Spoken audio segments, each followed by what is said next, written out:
เลื่อนอีกแล้วไม่เลื่อนให้ย่างบัดนี้น่ะแม่นไผว่าเลื่อนไอ้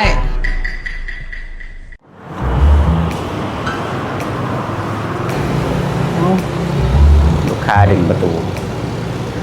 สิพังหมดแล้วประตู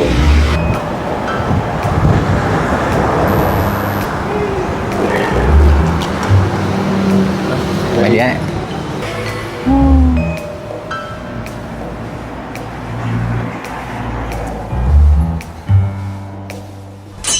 โดยอันนี้จะเป็นใบจองเดี๋ยวใบจองมิตรวาแล้วเนาะตัวนี้มิตรวาอาทิตย์หน้าวันจันทร์ไอ้เข้ามีสัญญาอยู่นี่เด้อวันจันทร์เนาะมาจากโมงเนาะประมาณ10 โมงก็ได้เฮ้ยจันทร์ตอนเช้าเนาะโอเคมิตรวาตามนี้ได้โดยโอเคขอบใจกระต่ายเอกสารเด้โดยเช่นอันกระต่ายเมื่อนั้นไอ้มาไอ้เห็นลูกค้าดึงประตูสิอะไรอยู่บริษัทเฮานั้นเป็นประตูเลื่อนเนาะแต่ว่าบางคนลูกค้าบางคนเขาจะบ่รู้จักนะอยากให้เฮ็ดป้ายไปติดเฮ็ดป้ายแบบเลื่อนสินะได้แล้วก็เฮ็ดลูกศรซะเด้อลืมเฮ็ดเด้อได้ติด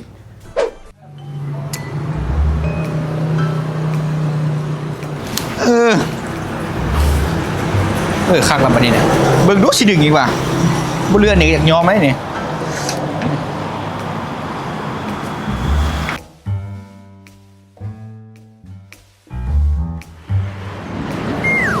เลื่อนเลื่อนให้ยังนัดวันจันทร์มื้อนี้ตัวจ้างรถมาแต่บ้านเกินพุ่นน่ะมาฮอดแล้วเลื่อนเสยโอ้บริษัทนี่บ่ได้มื้ออื่นจังมาซะ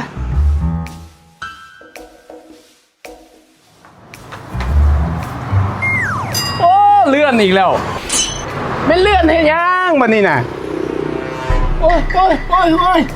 ยจ้างรถมาแต่บันเกินพุ่นนะมา2 มื้อเสียเวลาละล่ะ